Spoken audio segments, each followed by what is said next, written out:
Olá, muito boa tarde a você. Começa agora o Assembleia em Foco, primeira edição. Presidente Iracema Vale acompanha a inauguração de obras do governo do estado em escolas da rede estadual de ensino. Comissão de Meio Ambiente promove encontro para discutir situação do município de Buriticupu, ameaçado pelas chamadas vossorocas. No Maranhão, lei garante direitos para pessoas que enfrentam a obesidade. E veja também, profissionais de educação, famílias e estudantes clamam por paz nos ambientes escolares. O Assembleia em Foco, primeira edição, está começando.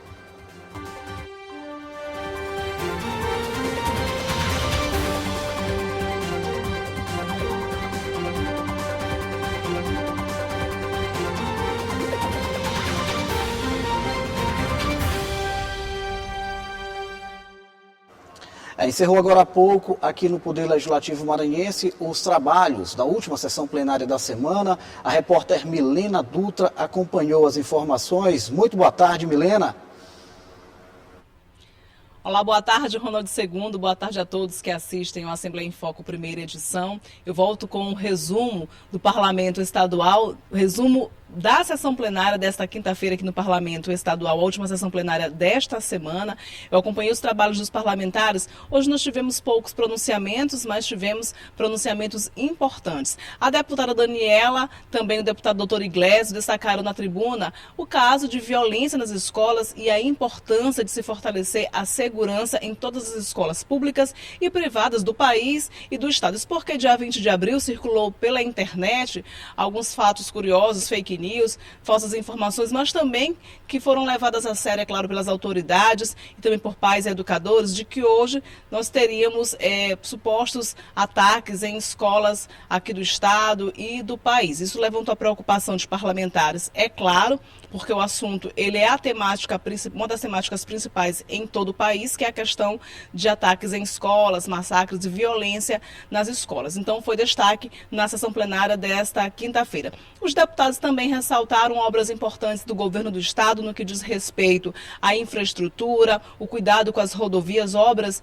em rodovias, MAs aqui do estado e também na área da educação e na área da saúde pública. Na ordem do dia, eles aprovaram a medida provisória super importante de autoria do Poder Executivo, que trata do reajuste salarial de cerca de 11% aos professores do magistério da educação básica aqui do Maranhão. Esse foi o grande destaque na sessão plenária. Durante a ordem do dia, os deputados discutiram, deliberaram e debateram sobre esta medida provisória que acabou sendo aprovada pelo Parlamento Estadual, que diz respeito ao reajuste salarial de professores do magistério. Foram os grandes destaques dessa quinta-feira, lembrando que teremos sessão plenária somente na próxima terça-feira, a partir das 9h30 da manhã.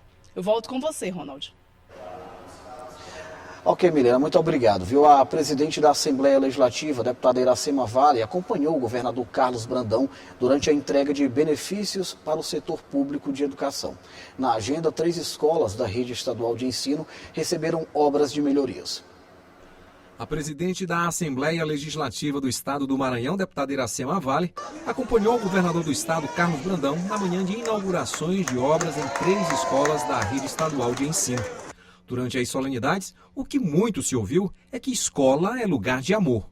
E com o ensino de qualidade, além de melhorar o aprendizado, fortalece um ambiente saudável nas escolas. A gente acredita que a escola é um local de transformação e nós estamos aqui com um grande número de deputados trazendo o apoio para a comunidade escolar, de reforçar a ideia de que a escola é um local de amor, de fraternidade, de ensino e também apoiar as ações do nosso governador Carlos Brandão, que sempre demonstra esse amor, esse carinho em tudo que faz.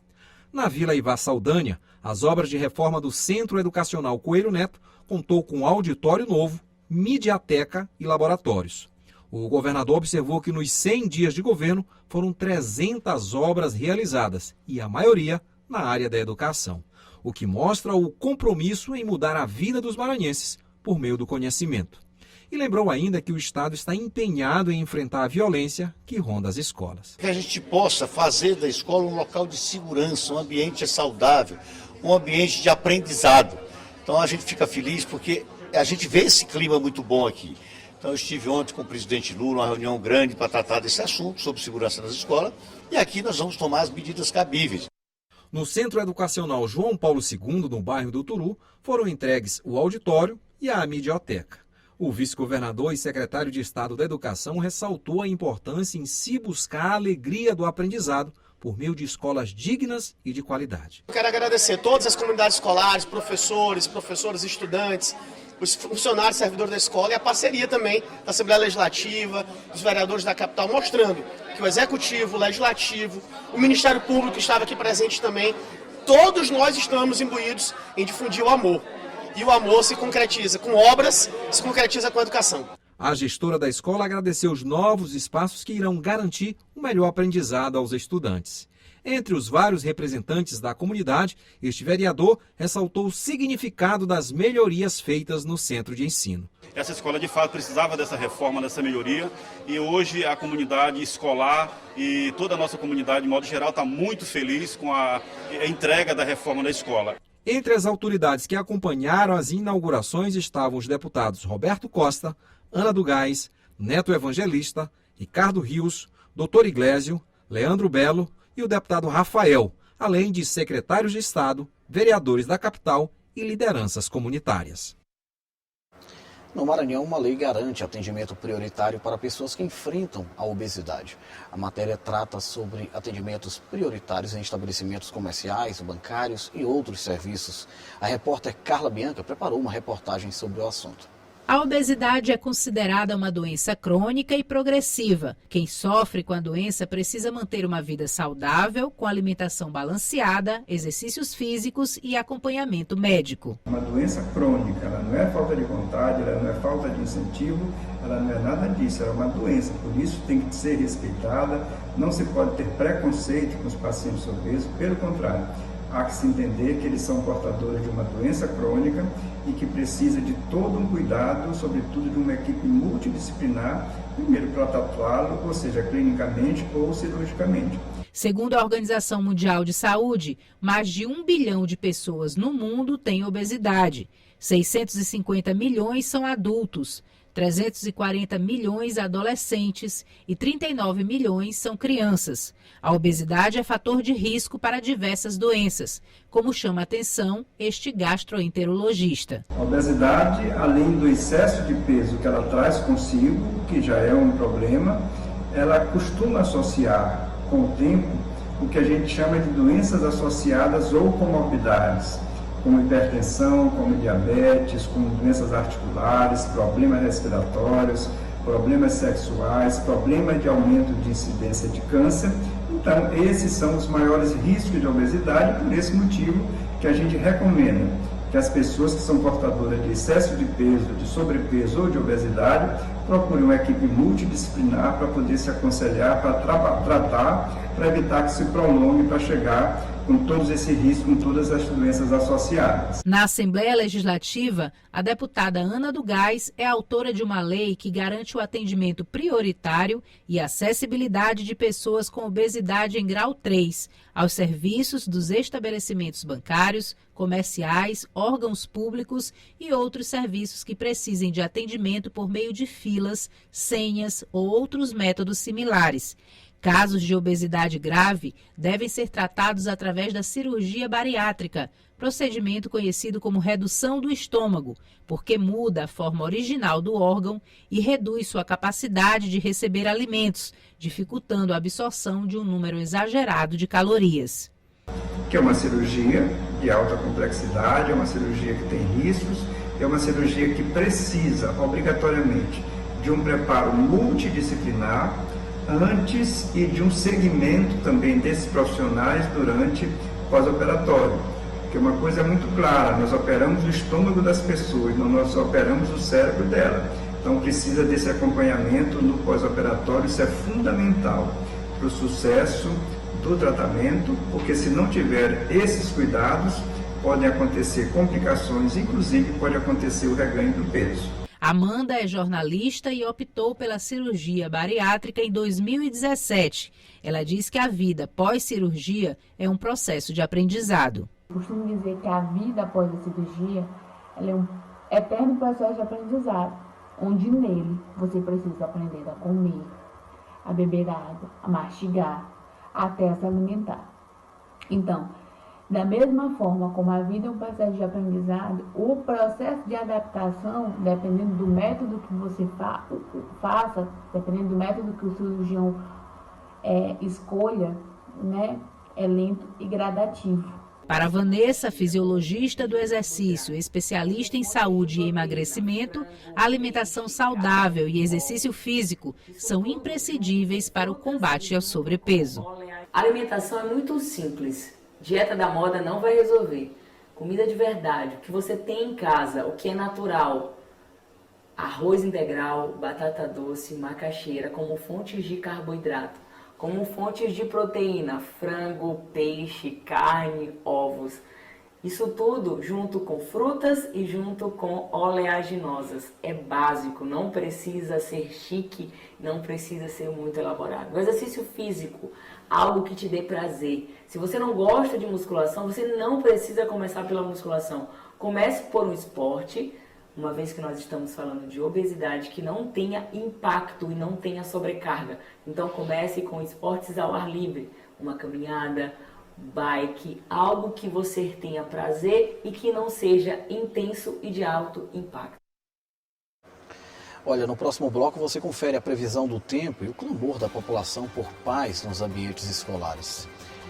Você vai ver ainda a reunião da Comissão de Meio Ambiente do Parlamento, que discutiu a situação da cidade de Buriticupu, impactada pelas erosões. A gente volta já.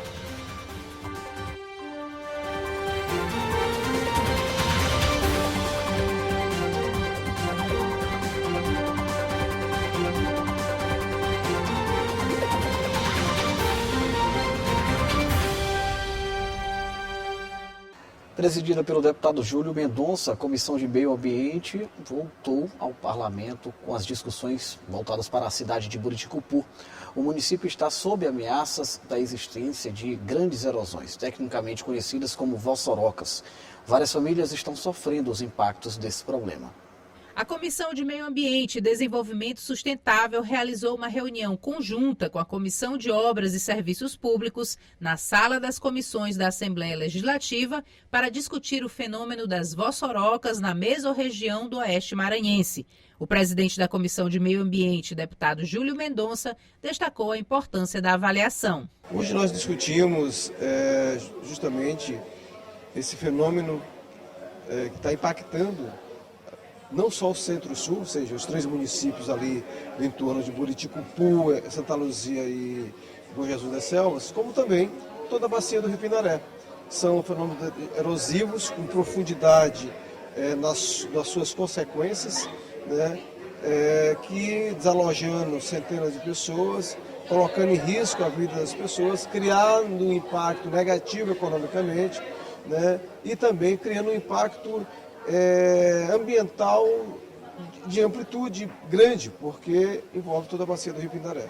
As vossorocas são fenômenos geológicos, enormes crateras que vêm se formando há mais de 30 anos. A situação piora durante o período chuvoso. Nós temos aí a dinamização de um processo erosivo nas bordas, associada ao elevado índice pluviométrico, associado às chuvas concentradas na região. Então, tudo isso desenvolveu nas bordas das vossorocas, do tabuleiro, uma grande quantidade de vossorocas. Então, nós temos vossorocas, mais de 20 vossorocas em torno da área de Buriticupu, e além da questão da suscetibilidade a processo erosivo, devido à formação geológica e também do solo, nós temos um problema estrutural. Na cidade de Buriticupu, vossorocas com 70 metros de profundidade farão com que mais de 330 famílias precisem ser realocadas. A deputada Edna Silva protocolou requerimento solicitando a visita em loco dos parlamentares. O prefeito João Carlos destacou a importância dessa visita para que os deputados conheçam a realidade dos buriticupuenses. E o corpo da ALEMA, composto pela Comissão de Meio Ambiente e a Comissão de Infraestrutura, faz com que a gente veja a participação dos poderes em busca de soluções para uma problemática que ela passa por uma situação, sim, de um avanço pela ocupação desordenada da cidade, mas passa também por uma questão geológica, uma questão natural.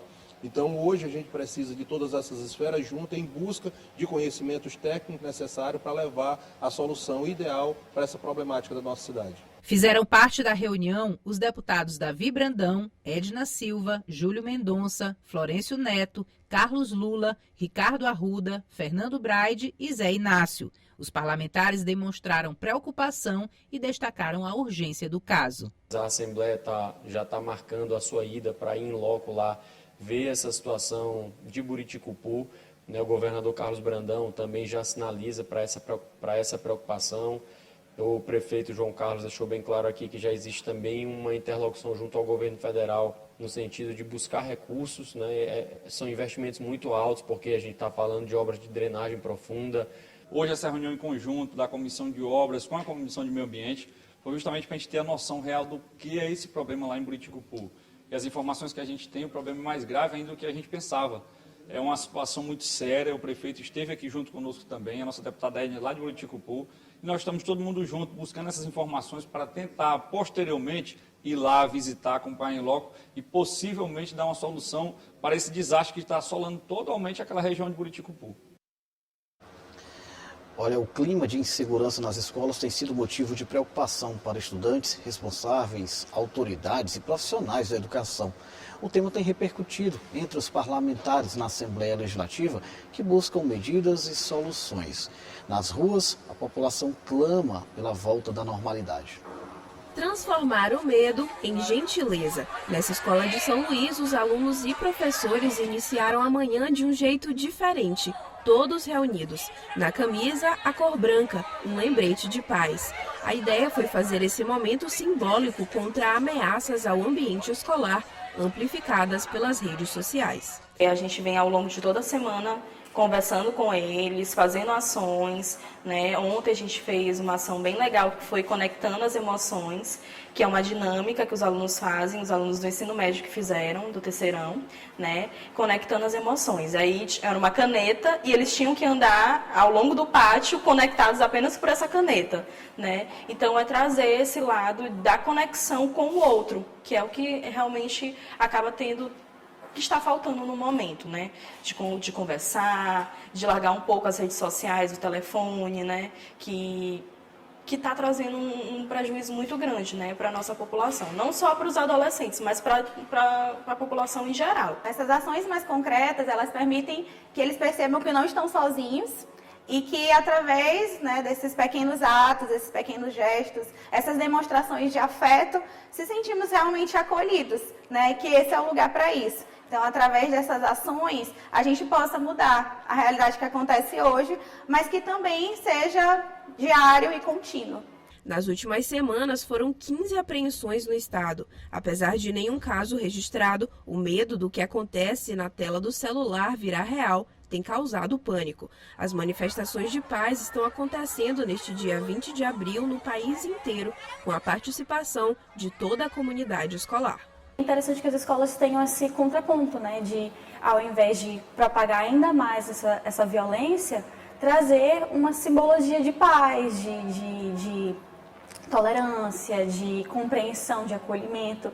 Então, por mais que nós estejamos só usando uma roupa branca, o que é mais interessante sobre isso é como a escola, quais são as prioridades da escola, que é justamente essa ideia de, não, a gente não vai continuar com isso, nós vamos acabar com isso através de uma maneira pacífica. Isso ajuda as pessoas a lembrarem que a paz é muito importante para a nossa convivência social.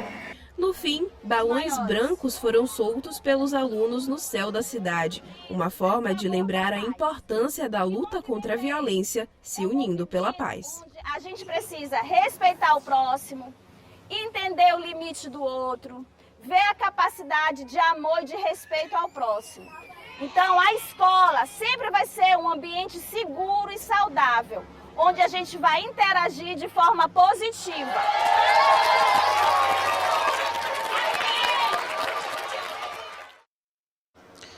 Subiu para 73 o número de municípios que estão em situação de emergência no estado. Segundo a Defesa Civil, mais de 40 mil famílias foram atingidas pelas fortes chuvas, 2.446 estão desabrigadas e cerca de 6 mil estão desalojadas. Diante disso, hora de acompanhar a previsão do tempo pelo estado com Ananda Fontinelli. Ananda, muito boa tarde. O que esperar do clima para as próximas horas no Maranhão?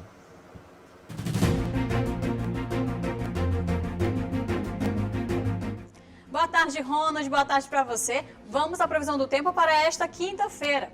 Na capital, o tempo amanheceu nublado e a previsão é de pancadas de chuva até o final do dia, com a mínima de 24 e a máxima de 30 graus. Já na cidade de Cachoeira Grande, o sol aparece entre nuvens, o tempo fica nublado, mas à tarde há possibilidade de chuva na região, com a mínima de 25 e a máxima de 32. Em Carutapera, oeste maranhense, os termômetros variam entre 25 e 31 graus. O tempo pode ficar nublado com previsão de pancadas de chuva a qualquer momento. É com você, Ronald, a gente volta amanhã. Até lá! Muito obrigado, Ananda. Vamos ao intervalo. Daqui a pouco a gente volta com os destaques do site oficial da Assembleia Legislativa. Você vai ver ainda uma reportagem sobre o dia do disco de vinil no Brasil. O intervalo é rápido, a gente volta já já.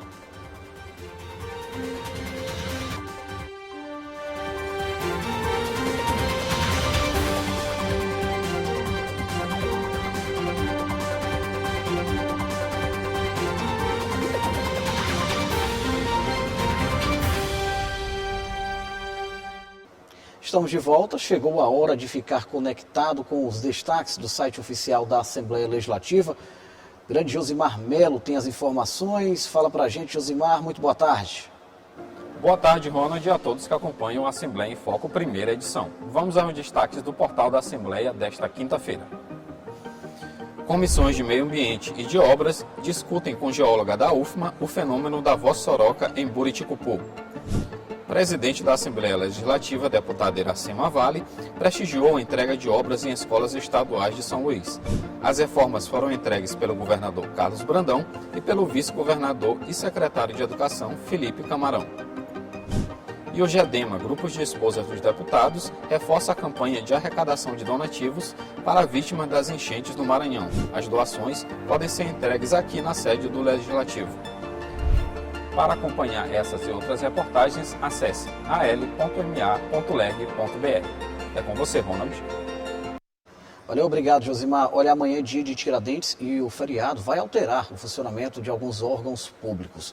Parte dos serviços vinculados ao governo do estado terão rotina alterada. Detran e Universidade Estadual do Maranhão, por exemplo, não devem funcionar.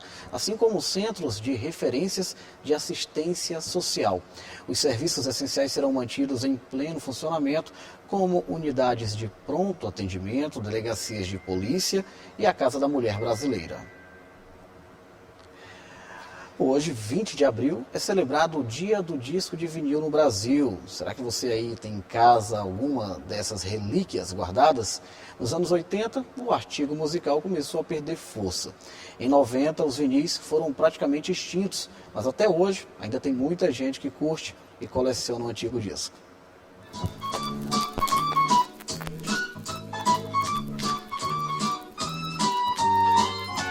DJ Franklin tem um acervo de mais de 1.800 vinis dos mais diversos gêneros musicais. Alguns são relíquias vindas de outros países. Olha, hoje eu tô com uns 1.800 discos. Tem todos os estilos praticamente, do reggae, a MPB, eletrônico, música religiosa, música maranhense, sim, tem uma parte aqui só de música maranhense, tem brega, tem também música clássica, tem tudo, tem um pouco de tudo aqui. Cada um deles tem um valor e eu gosto de todos mesmo, assim. Isso aqui foi uma grande coletânea, ainda tem mais um volume em vinil, que tem só música brasileira muito legal, assim, samba de raiz, tem outras coisas muito relevantes. Ele fez essa pesquisa vindo ao Rio de Janeiro, conversou com várias pessoas, como o DJ Marcelinho da Lua, o Seu Jorge, que está em várias músicas aqui, e fez isso aqui que é primoroso. Tá aí, se tem uma que eu me orgulho de ter, essa coleção aqui. O long player, LP, vinil ou apenas disco é uma mídia para reprodução musical desenvolvida no final da década de 1940. Se tornou a principal forma de ouvir música no século XX. No começo dos anos 80, os discos perderam espaço para os CDs e nos anos 90 foram quase extintos. Após esse período, voltaram a fazer parte da vida dos amantes da música. DJ Franklin conta que o disco é a forma de tocar o som. Justamente isso, de ter essa sensação de tocar na música, ter essa sensação física, além de ter o sentir a música, você consegue pegá-la, você consegue tocá-la. Uma obra de arte mais completa, eu acho. Eu acho que escutar uma música no vinil é provar dessa arte completamente, não só ouvir, mas tocar, ver, sentir, né? Eu acho que o disco é o único que proporciona isso. O relatório da Associação Americana da Indústria de Gravação revelou que no ano passado foram vendidos mais de 41 milhões de discos de vinil contra 33 milhões de CDs, o que representa um lucro de mais de 6 milhões de reais. Pela primeira vez desde 1987, as vendas de discos em vinil ultrapassaram as de CD. Ribamar e Marli são sócios de uma empresa especializada em vinis. São mais de 3 mil obras que, após passarem pelas etapas de captação, limpeza e catalogação, são disponibilizadas para venda de acordo com o perfil de cada cliente. E a catalogação é feita, tipo assim, uma caixa de, é isso que você está perguntando, uma caixa de rock, uma caixa de MPB, blues, uma caixa de jazz. A gente faz essa catalogação nesse formato e higieniza, né, no caso, né, os discos quando a gente compra para poder revendê-los e testá-los como esse que você está ouvindo. Tem o MPB, que é o número 1, né, o top, né, Fê? E o rock, aí vem jazz, blues. O rock generaliza, né, metal, o progressivo, nível de número, né, vamos usar assim um parâmetro. O maior número são professores, né? Tipo 55% por aí o nosso público do dia a dia, funcionários públicos, alguns aposentados já, né? E também temos um público jovem que estão aparecendo a cada dia, né? Nos encontra nas feiras. E aí tem algum cantor ali que ele conhece de nome, mas não tinha encontrado no vinil, né? E compra aquele disco para guardar ali, que sonha logo com uma radiolinha depois. Segundo o DJ Franklin, o vinil é comprovadamente a mídia que tem melhor qualidade sonora entre todas as modalidades que surgiram na gravação, além da importância emocional de cada LP. Afinal, cada um tem uma história diferente. É a compressão que acontece na gravação da música.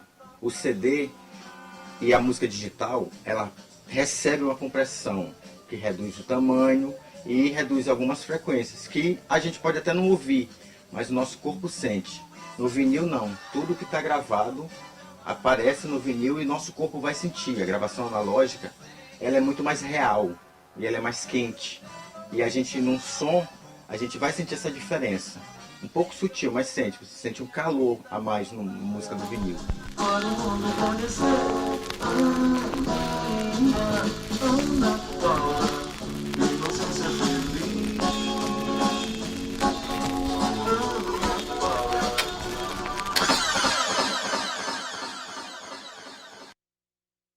Muito legal, viu? Olha, o Assembleia em Foco, primeira edição de hoje, fica por aqui. Reveja nossas reportagens por meio do site al.ma.leg.br. Tenha uma excelente tarde e até amanhã.